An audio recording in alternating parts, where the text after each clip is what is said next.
George Duby, tax planning, accounting extraordinaire, BDO. How you doing, man? Thanks for joining me. Thank you. Doing great, and looking forward to our little discussion here. And quite frankly, as the weather's warming up, even more so looking for that. Well, it's funny about spring is sprung, and that's awesome. But it also means that in the spring we are really focused on taxes. And one of the conversations we're going to be having today is how can you actually do some tax planning for your estate?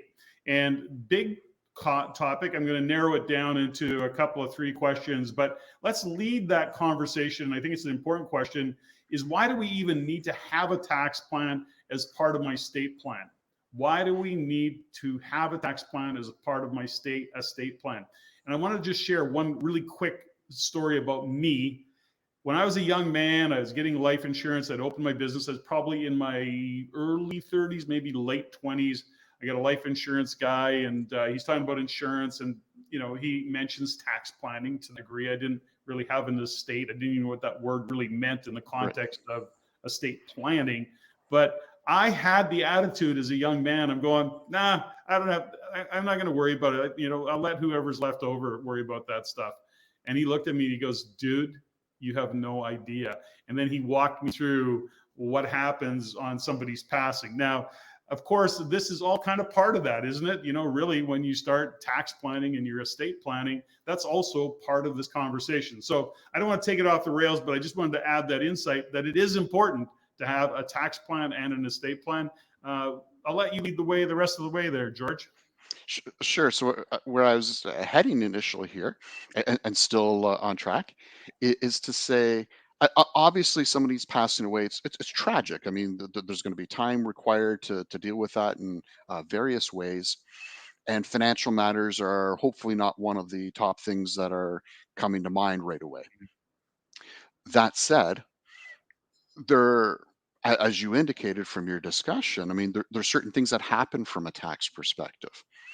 And from a overall perspective in Revenue Canada's eyes, if you will, somebody passes away, then all of their assets are deemed to have been sold for fair market value. And now where there's a surviving spouse and the wills say everything goes to the spouse type of thing, Mhm. easier. Now we're waiting for, I know that sounds horrible, but it's when the second of the spouses often passes away. Absent shareholders agreements, for example, joint venture agreements that may say if someone's passed away, they're going to sell or transfer to the other shareholders' assets. Mhm. Different story. But kind of going back to the idea of if I'm going now as an estate and I've had all of my assets disposed, there's a tax bill coming. And while clearly not an accurate calculation, is a real ballpark number initially, that tax bill might be a quarter of the value of the estate. The Mhm. problem is, or bigger problem, that's a big enough problem, probably in and of itself. It's also possible after I have this deemed disposition. So let's say I have the majority of my wealth is in a corporation. We'll just say one company to keep this simple. And now I, or rather, some of my beneficiaries want to take assets out of the company. So now there's another level of tax. I've got my initial tax when I've passed away, tax when I've taken assets out of the company.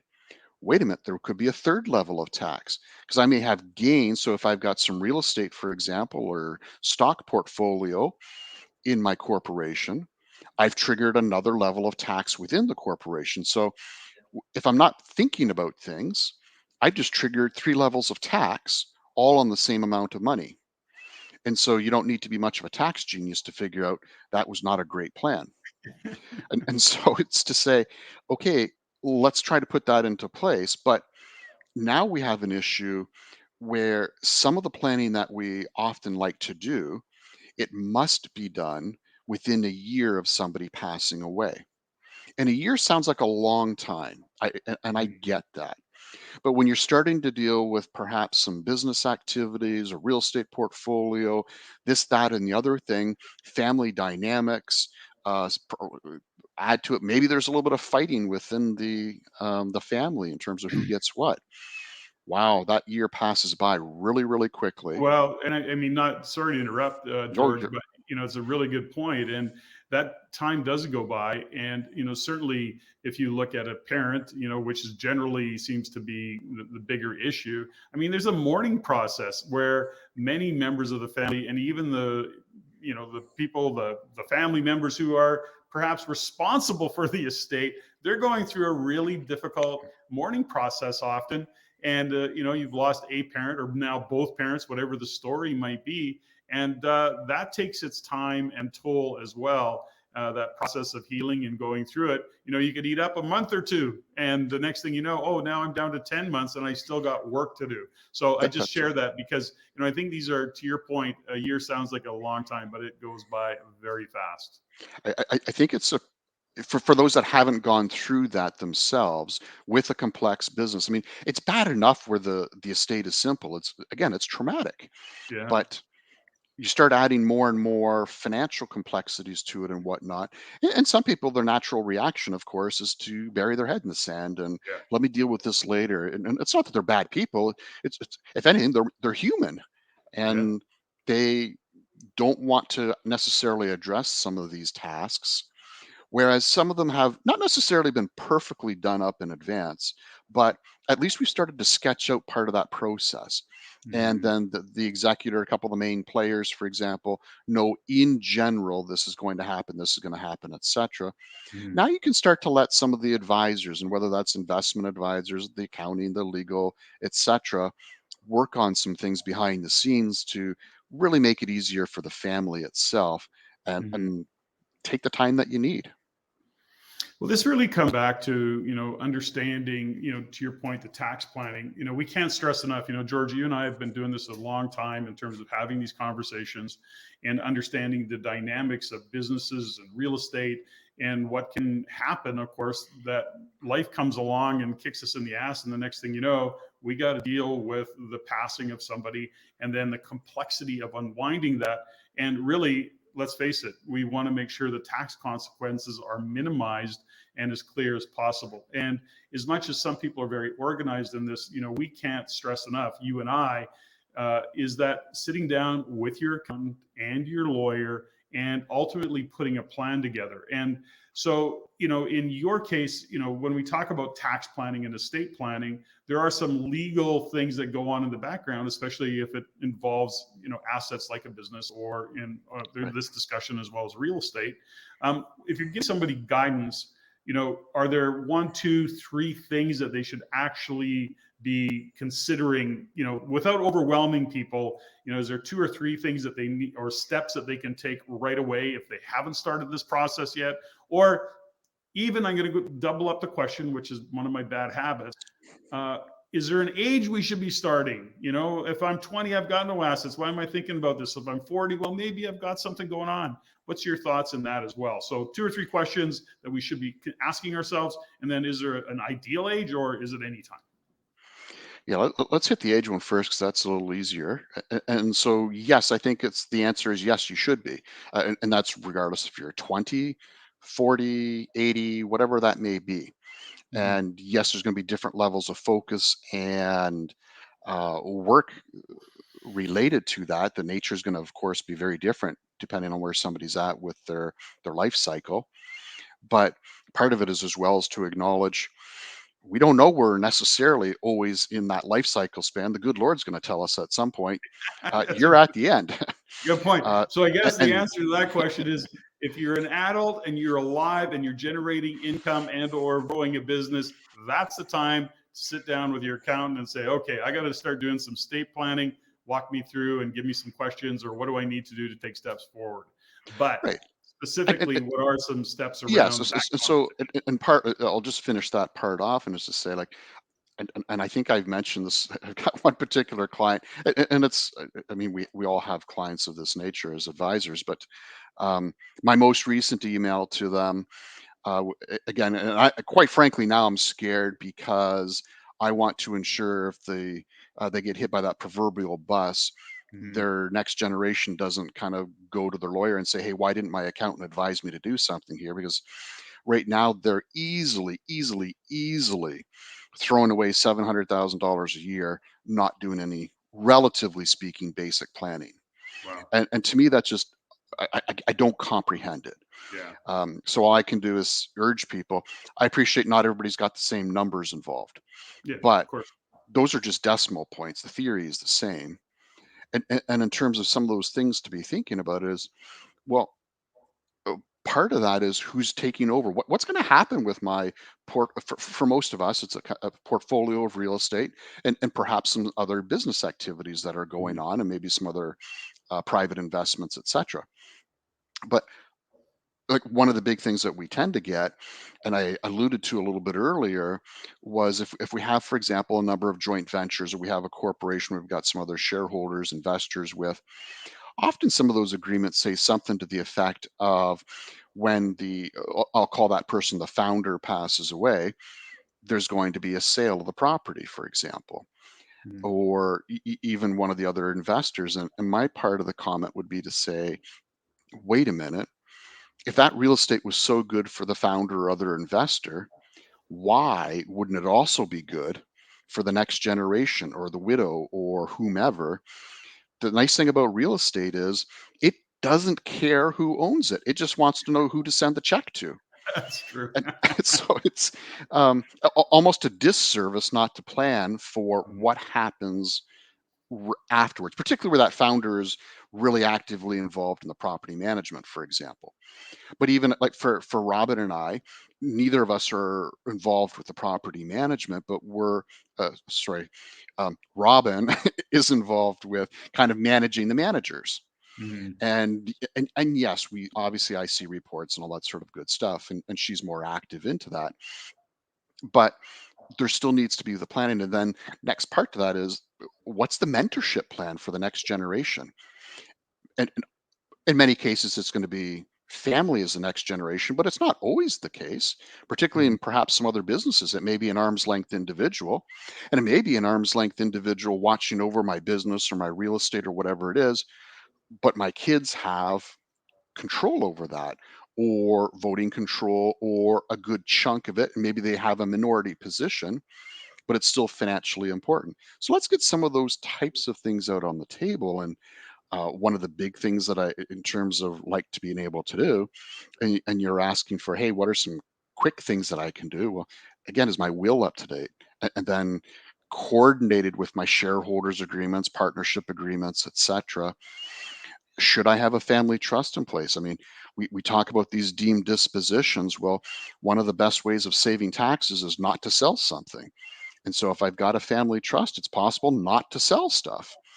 And if I can all of a sudden, right off the top of it, save a quarter of the estate just from that side, well, that has some merit. I mean, we're not going to look at it if we've got $100,000 estate, but it doesn't take a lot of value before that makes sense. Mhm. Well, I guess there's some value in it. Interesting. You made this point. What you said. Maybe your state's worth 100 grand today, but by putting these things in place, having these discussions, that's what planning is all about. So we have to say, well, what are we planning for? What are we working towards? Whether that be real estate or business or whatever asset base we may be growing, and aside from that part of it, what is the distribution going to be? But what are the tax consequences on the death of the key shareholder, or how does that joint venture get unwound, or how do those joint venture partners take over within, and that's why the lawyer comes into, we need those USAs, we need those unanimous shareholders agreements, we need those agreements in place so that everybody can kind of follow the plot. And I can't, as we kind of, I want to wind things down a little bit, George, but I can't, and I think you would agree that the point of this conversation is to stress to anybody listening is that estate planning needs to be done in advance. We are talking about the tax consequences and the complication of not doing it in advance. And it can be very, very costly, is what I continue to hear you say on just the tax side of it, let alone whatever else might unfold with partners or whatever might be the case, given the real estate holdings or even the business holdings, I guess. Right. And morphing into that to make in some cases, or add insult to injury, I guess is the expression, is to say, who's going to pay for those taxes? So I see, unfortunately, a few too often, in terms of number of cases, scenarios where the wrong people have paid the taxes. And what I mean by that, one of the common clauses in a will is something to the effect of, um, there's going to be perhaps some specific distributions, but there's an expectation there's so much money in the pot, if you will, of the estate, and Hmm. the estate will cover the taxes. Well, what happens if the majority of that estate is made, for example, of an insurance policy or a specific corporation that's already been through a family trust or a separate will, which is often the case, particularly, for example, in provinces such as Ontario, where probate fees are something to be planned over, whereas other provinces, not a big deal. Yeah. And okay, what happens then if I've given, sorry, another common example is, not just insurance policies, but registered funds. So my Mm. RSPs, TFSAs, etc. Sure.